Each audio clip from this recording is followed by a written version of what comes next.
በየዓመቱ ልማድ እንደሆነው በዓል ለማክበር ወደ ኢየሩሳሌም ሄዱ ይለናል። በዓል ለማክበር ወደ ቤተ መቅደስ ተጓዙ።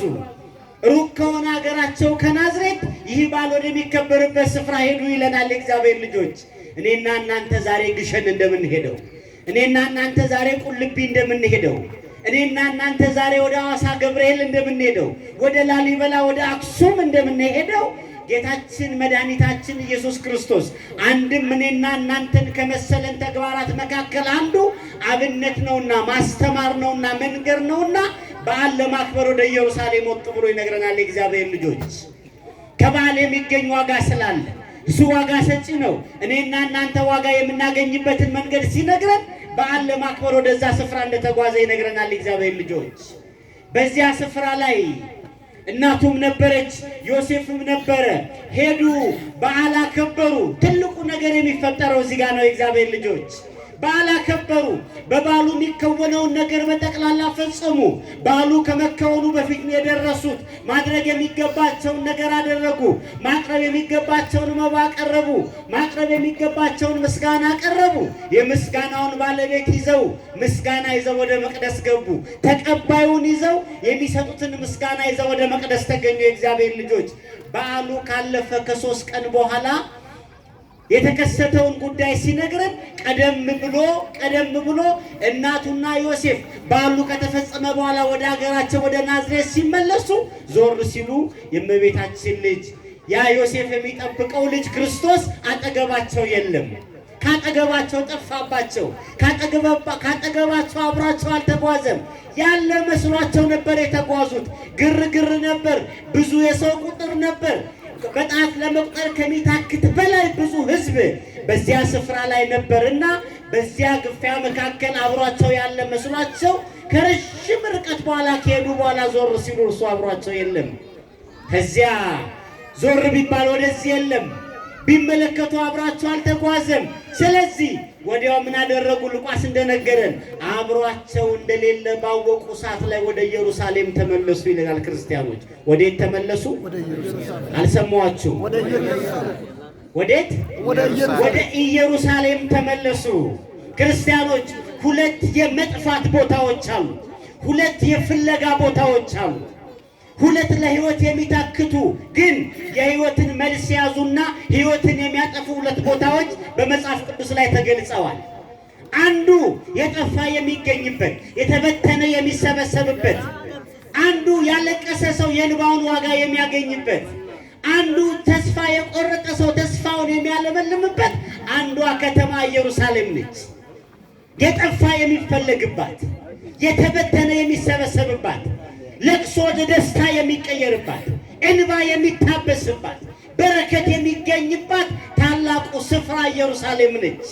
ስለዚህ ሰው አንድ ነገር በህይወቱ አስቸጋሪ የሆነ ሌላ የሥጋ ጉዳይ ብቻ አይደለም፣ የልጅ ጉዳይ እንኳን ቢሆን የህይወት ጉዳይ እንኳን ቢሆን የት ሄዶ መፈለግ እንዳለበት ሲነግረን ወደ ኢየሩሳሌም ለፍለጋ ሄዱ ይለናል። ወዴት ለፍለጋ ሄዱ? ክርስቲያኖች ስታለቅሱ ኢየሩሳሌም ሄዳችሁ አልቅሱ። ሲጎልባችሁ ኢየሩሳሌም ሄዳችሁ ፈልጉ።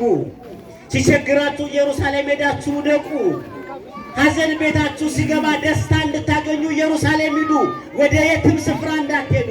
ኢየሩሳሌም ዳዊት ስለ ኢየሩሳሌም ሲነግረን ሀገሩ ለንጉሥ አብይ ይላታል። የሰው ስም አልጠራውም። የታላቁ ንጉሥ ከተማ ማለት ነው። የታላቁ የፍትህ አዋቂው ከተማ፣ የሰማይና የምድር ጌታ ከተማ፣ የዛ መስጠት ባህሪው የሆነ መጎብኘት ባህሪው የሆነ በጎነት ባህሪው የሆነ መሰብሰብ ባህሪው የሆነ መልካምነት ባህሪው የሆነ የእርሱ ከተማ ኢየሩሳሌም። ብዙዎቻችን አዲስ የሆንባት ኢየሩሳሌም፣ ብዙዎቻችን ፍትህ ያገኝንባት ኢየሩሳሌም፣ ብዙዎቻችን እንባችን ወደ ደስታ የተቀየረባት ኢየሩሳሌም አንዷ ከተማ እሷ ነች። ክርስቲያኖች አንዳንድ ሰዎች አሉ፣ ልክ ጌታችን በማቴዎስ ወንጌል ላይ እንደነገረን እነርሱ የጠፋባቸው በእርሻ መካከል ነው፣ የሚፈልጉት ግን ቤታቸው ውስጥ ነው። በእርሻ የጠፋ ነገር ቤት አይገኝም፣ ቤት የጠፋውን ነገር ደግሞ በእርሻ ይፈልጋሉ ይላቸዋል። ቤት የጠፋ ጉዳይ እርሻ መሃል አይገኝም። ክርስቲያኖች ጤና የጠፋባችሁ ሰዎች፣ ትዳር የጠፋባችሁ ሰዎች፣ ባላቸው የጠፋባችሁ ሰዎች፣ ሚስቶቻቸው የጠፉባችሁ ባሎች፣ ስራችሁ የተበላሸባችሁ፣ ጤናችሁ የጠፋባችሁ ሰዎች፣ እንቅልፋችሁ የጠፋባችሁ ሰዎች ሂዱና ኢየሩሳሌም ላይ ፈልጉት። እየተፈጠረ ያለው ሰው የጠፋበትን ጉዳይ እየፈለገ ያለው ባቢሎን ላይ ነው። ሁለተኛዋ ከተማ ባቢሎን ነች። ባቢሎን የእርግማን ከተማ ነች። ባቢሎን የዘረኝነት ከተማ ነች። ባቢሎን የመለያየት ከተማ ነች። ባቢሎን የርኩሰት ከተማ ነች። ባቢሎን የነፍሰ ገዳዮች ከተማ ነች። ባቢሎን የንፉጎች ከተማ ነች። ባቢሎን እግዚአብሔርን የማያውቁ ሰዎች ከተማ ነች። ለዚህ ነው ዮሐንስ በራእዩ ስለ ባቢሎን ሲነግረን ያቺ ስውር ሴት ይላል። ያቺ ስውር ሴት በእጇ ላይ የዝሙትን መንፈስ ያዘውን ጽዋ ይዛ በግንባሯ ላይ ስውር የሆነ ጽሑፍ አለ። ማንም ሰው ያንን ጽሑፍ ሊያነባው አይችልም። እንደዚህ ይላል፣ ታላቂቱ ባቢሎን የኃጢአተኞች ከተማ፣ ታላቂቱ ባቢሎን የመለያየት ከተማ፣ ታላቂቱ ባቢሎን የዘረኞች ከተማ፣ ታላቂቱ ባቢሎን የነፍሰ ገዳዮች ከተማ ነች። ክርስቲያኖች ዛሬ ዓለምን ተመልከቷት። ኢየሩሳሌምን ትታ፣ ቤተ መቅደሱን ትታ፣ እግዚአብሔርን ትታ፣ መስቀሉን ትታ፣ ቅዱስ ገብርኤልን ትታ ባቢሎን ላይ ትወድቃለች። ባቢሎን ላይ ትነሳለች። ባቢሎን ላይ ትፍረገረጋለች። ክርስቲያኖች ትዳራችሁ የት ላይ ነው ያለው? ገንዘባችሁ የት ላይ ነው ያለው? ጤናችሁ የት ላይ ነው ያለው? ተስፋችሁ የት ላይ ነው ያለው? ክርስቲያኖች መረጋጋታችሁ የት ላይ ነው ያለው? በእግዚአብሔር ከምትመኩ በላይ በዘመዶቻችሁ የምትመኩ ብዙ ናችሁ። በባሏ የምትመካ ሴት በእግዚአብሔር የማትመካ ከሆነች ባቢሎን ላይ ነች። ቤታችሁ ላይ ፍትህ ከሌለ፣ ቤታችሁ ላይ መከባበር ከሌለ፣ ትዳራችሁ ላይ መከባበር ከሌለ፣ ንግዳችሁ ላይ ሐቀኝነት ከሌለ ባቢሎን ላይ ናችሁ። ክርስቲያኖች ተመልከቱ። በምድራችን ላይ ያሉ የባቢሎን ነጋዴዎች ተመልከቱ። የሕፃናት ወተት ላይ ቀን እየፋቁ የሚቀይሩ፣ የሚጋገር እንጀራ ላይ የግርግዳ ጀሶ የሚቀይሩ፣ እነዚህ ሁሉ ባቢሎናውያን ናቸው። እነዚህ ሁሉ ባቢሎናውያን ናቸው ክርስቲያኖች። ስለዚህ ዮሴፍና እናቱ ቅድስት ድንግል ማርያም እናታችን ክርስቶስን ወደ ኢየሩሳሌም ሊፈልጉት ሄዱ። ለምን? ኢየሩሳሌም የእርሱ ከተማ ነች። ኢየሩሳሌም የእርሱ ቤት ነች። ኢየሩሳሌም እርሱ የሰራት የንጉሱ መክበሪያ ከተማ ነች። ክርስቲያኖች እኔ በዚህ በሉቃስ ወንጌል ምዕራፍ 2 ላይ የሚገርመኝ ነገር ሊፈልጉት ወደ ኢየሩሳሌም ተመለሱ ይልና የሚነግረኝ በዓሉ ካለፈ 3 ቀን ሆኖታል። በዓሉ ካለፈ ስንት ቀን ሆኖታል? 3 ቀን። አልሰማችሁ? 3 ቀን። እስቲ ሁላችሁም ንገሩኝ። 3 ቀን። በዓሉ ካለፈ ስንት ቀን ሆኖታል? 3 ቀን። ለምሳሌ በዓሉ በ19 ቢሆን እነሱ ኢየሩሳሌም የደረሱ ስንተኛው ቀን ላይ ነው ማለት ነው? በ22። በስንት? በ22። በ22። በ21። በ22 በ22 ብቻ ከስንት ቀን በኋላ? ከ3 ቀን በኋላ። አሁን በጣም የሚገርመኝ እዚህ መጽሐፍ ቅዱስ ክፍል ላይ ይሄ ነው። የኔና የእናንተን ክርስትና የሚመዝነው ሐሳብ ያለው እዚህ ጋር ነው። በዓሉ ካለፈ ከ3 ቀን በኋላ፣ ግርግሩ ካለፈ፣ ዝማሬው ካለፈ፣ ድግሱ ካለፈ ከ3 ቀን በኋላ ጌታ በመቅደስ ተረጋግቶ ቁጭ ብሏል። ክብርና ምስጋና ለስሙ ይሁን። በዓሉ ካለፈ በኋላ፣ ዝማሬው ካለፈ በኋላ፣ ያ ሁሉ የክብረ በዓሉ ነገር ሁሉ ካለፈ በኋላ እሱ በመቅደስ አለ። እስቲ ክርስቲያኖች ራሳችሁን ተመልከቱ። ጥምቀት ቀን ካለፈ በኋላ ከስንት ቀን በኋላ ነው ቤተክርስቲያን የምትመጡት? ዛሬ ገብርኤል ነው። የዛሬ ሳምንት ብንመጣ ይሄ ሰው የለም። የፋሲካ ቀን አብረውን ያደሩ ሰዎች ዛሬ የሉም። የስቅለት ቀን እዚህ ሲሰግዱ የነበሩ ሰዎች ዛሬ የሉም። በዓሉ ካለፈ በኋላ ማንም አይኖርም። የገብርኤል ቀን የዛሬ ወር ታኅሳስ 19 ቀን እዚህ የነበረው ይሄ መንገዱ በጠቅላላ ሰው ብቻ ነው። በዓሉ አልፎ 9 ሰዓት ቅዳሴው አልቆ 10 ሰዓት ስትመጡ ከነበረው ሰው 25% ሰው አታገኙ። አያችሁ ክርስቲያኖች፣ ጌታ ሊነግረን የፈለገው ነገር ይሄ ነው። በዓሉ ካለፈ በኋላ፣ ግርግሩ ካለፈ በኋላ፣ ዝማሬውም ካለፈ በኋላ ያለ እግዚአብሔር ቤተ መቅደስ ሕይወት የለም። ያለ እግዚአብሔር ቤተ መቅደስ መረጋጋት አሰሙ። ክርስትና በበዓል የሚገለጽ አይደለም። ክርስትና በወቅት የሚገለጽ አይደለም። ክርስትና በሆነ ሁኔታ የሚገለጽ አይደለም። ቅድም ተሰማላችሁ አይደል? ቅድም ተሰማላችሁ። እባካችሁ አትውጡ፣ እባካችሁ አትውጡ። ይኸውላችሁ ሰው በውስጡ 2 ነገስታት አሉ። አንዱን ካላነገሰ በቀር ማረፍ አይችልም። አንዱ ንጉሥ የኢየሩሳሌሙ ንጉሥ ነው የሚያረጋጋው፣ ሁከት የሌለበት መታበይ የሌለበት ባህሪው መስጠት የሆነ መጠበቅ የሆነው ንጉሥ እሱ ነው። አንዱ እሱ ነው። ይሄ ንጉሥ ባለበት ስፍራ ሁሉ ቅድም እንደተባለው የሚሰማኝ በእርጋታ ይቀመጣል፣ ከመከራ ስጋትም ይተርፋል፣ ከሚያስጨንቀው ነገር ይተርፋል፣ ከሚረብሸው ጉዳይ ይተርፋል። ስንቶቻችሁ እግዚአብሔርን ለመስማት ስልክ ታጠፋላችሁ? ስንቶቻችሁ ከእግዚአብሔር ጋር ለማውራት ትረጋጋላችሁ? አንዳንድ ሰው አይታችኋል፣ ቤተ ክርስቲያን ገና ሲገባ ከመቼው እንደደረሰ አያውቅም። ገና ከመግባቱ ያማትባል፣ ይገባል፣ እንደደረሰ አንድ ጥግ ይዝና ይጸልያል። ተረጋግቷል? አይምሮ ተሰብስቧል? ሀሳቡን ሰብስቧል? አይታችኋል፣ አንዳንድ ሐኪም ቤት ዶክተር ጋር አንድ ሰው ሲቀርብ እናቶች ከሆኑ ምን ይላሉ? ጻፍልኝ ይላሉ። ለምን? ከሐኪሙ ጋር የሚኖራቸው የውይይት ጊዜ ትርፋማ እንዲሆን ስለሚፈልጉ የሚቆርጠኝን ጻፈው እንዳረሰው፣ ይሄ የሚፈልጠኝን ጻፈው፣ ራስ ምታት የሚለኝን ጻፈው፣ ምግብ የሚከለክ ለምን? ከሐኪሙ ጋር በሚኖራቸው ግንኙነት መልካም ነገር አውርተው ወይም የልባቸውን ተናግረው መልስ ሰምተው መሄድ ስላለባቸው። አንዳንድ ሰው አይታችኋል፣ ይመጣል፣ ይጸልያል። እየጸለየ መሀል ላይ ስልክ ሲደወልለት አንድ አፍታ ያቆምና ቆይ አንዴ ቤተ ክርስቲያን ነኝ ይልና ይዘጋል። እሱ የት ነኝ ብሎ ነው የሚያስበው? የት ነኝ ያለው ብሎ የሚያስበው ቤተ ክርስቲያን ነው። እግዚአብሔርን ስንሰማ እንረጋጋም። አይደለም ከበዓሉ ትርፍ ጊዜ ልንመጣ ይቅርና ለበዓሉ በምንመጣባት በዛች ደቂቃ እንኳን ማግኘት የሚገባንን ነገር አግኝተን አንሄድም። ታምረ ማርያሙ ይሰለቸናል፣ ወንጌሉ ይሰለቸናል፣ ዝማሬው ይሰለቸናል። 90 ደቂቃ በአንድ እግሩ ቆሞ ኳስ ሲያይ ተጨማሪ 30 ደቂቃ ሲጨመርበት ስንት ደቂቃ እንደቆመ አያስተውልም። ባቢሎናዊ ልብ ማለት ይሄ ነው። ክርስቲያኖች እንደ ሀገር መትረፍ ያልቻልነው ለዚህ ነው። ይሄ ሁሉ እየተቀደሰ፣ ይሄ ሁሉ እየተዘመረ፣ ይሄ ሁሉ ወንጌል እየተሰበከ ግን በከተማው ላይ የሚበዛውን መከራ፣ በምድሪቱ ላይ የምናየውን መከራ፣ በምድሪቱ ላይ የምናየውን ስቃይ ማቆም አልቻልንም። ክርስቲያኖች ብዙ ደም በእጃችን ያለ ህዝቦች እኮ ነን። ሽማግሌ ገለን የጎተትን እኮ ነን።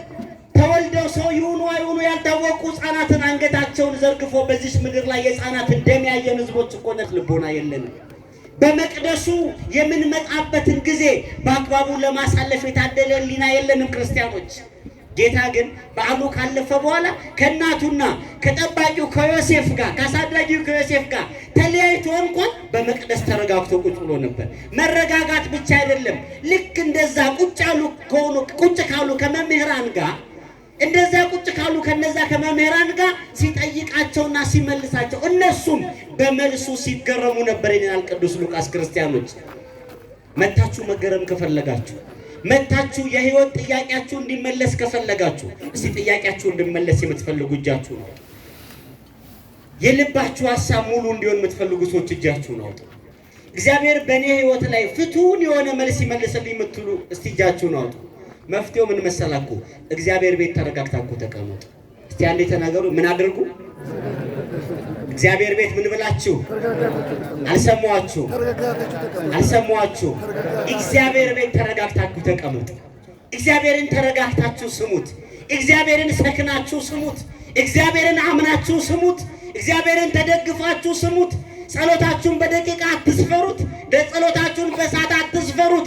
ከእግዚአብሔር ቤት የሚኖራችሁ ግንኙነት ከንጉሱ ጋር ያለ ግንኙነት ነው።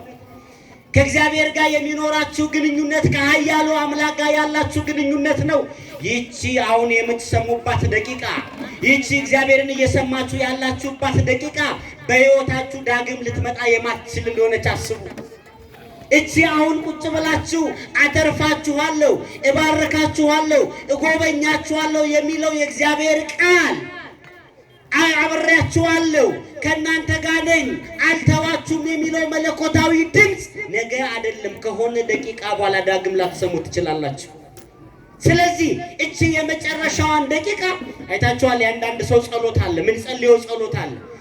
ገና ይመጣል፣ ወንጌልም ይሁን ቅዳሴውን ግድ የለም እሱ የራሱን ሌላ ይከፍታል። አይደለም እግዚአብሔር እንዳይሰማም፣ እግዚአብሔር እንዳይሰማም። ከእናንተ መካከል ፍርድ ቤት ገብቶ ስልኩን የሚያበራ ሰው አለ? አጥፍቶት ስልኩን አያምነው። አጥፍቶት ለአንድ ጉዳይ አንድ ባለስልጣን ቢሮ ብንገባ፣ ለአንድ ጉዳይ አንድ ተለቅ ያለ ጉዳይ ያዝንበት ስፍራ ብንደርስ ስልኩን ዘግተነው አናምንም። አናምንም። ይጮህ ይሆን እያልን እንደነግጣለን። ቅዳሴ ላይ የሚያንጫረሰው ብዙ ነው። እግዚአብሔር ሲናገር ስልክ ይጮሃል። እግዚአብሔር ሲናገር ሐሳብ ሌላ ጋ ነው። እግዚአብሔር ለሕይወት የሚገባውን ነገር ሲነግር ህሊና ሌላ ስፍራ ነው። እግዚአብሔርን ትሰለቸዋለህ። እግዚአብሔርን መስማት ይደክመሃል። ለዚህ ነው እየኖርን አንኖርም። ለዚህ ነው እየበረታን አንበረታም። ለዚህ ነው በሰማነው ቃል አናርፍም። ለሆነ ደቂቃ እናርፋለን፣ ስንወጣ እንወድቃለን። እዚህ ስንመጣ የኢየሩሳሌም ዜጋ ነን፣ ስንወጣ የባቢሎኑ ማራኪ ይማርከናል። አንድ ነገር ልንገራችሁና ትምህርቴን ላቁም።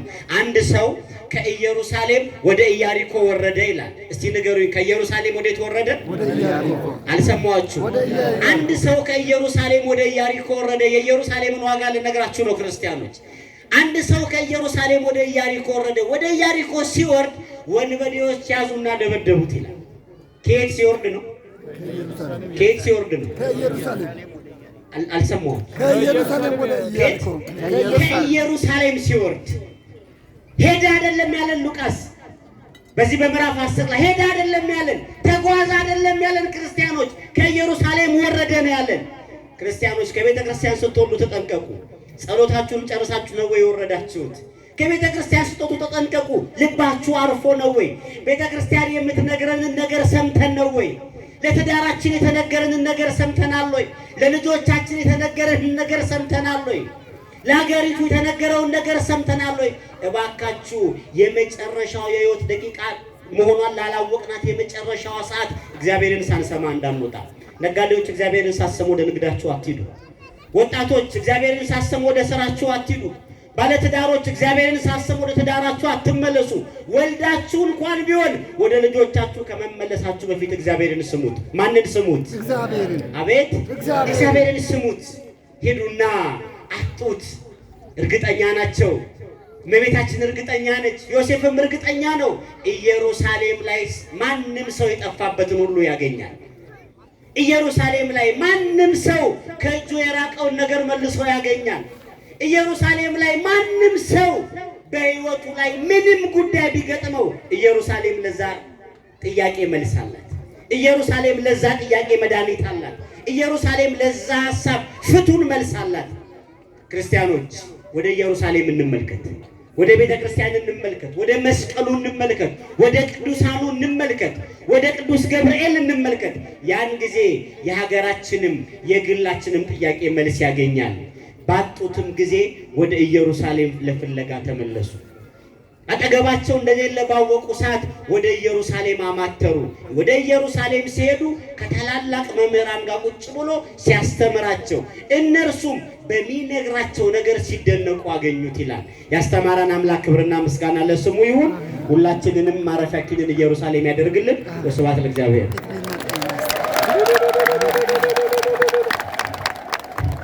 ቃልዎት ያሰማልን። አሜን። ቃልዎት ያሰማልን። አሜን። ቃልዎት ያሰማልን። በአጭር ደቂቃ ውስጥ ብዙ ነገሮችን አንስተው ሕይወታችን የሚዳስስ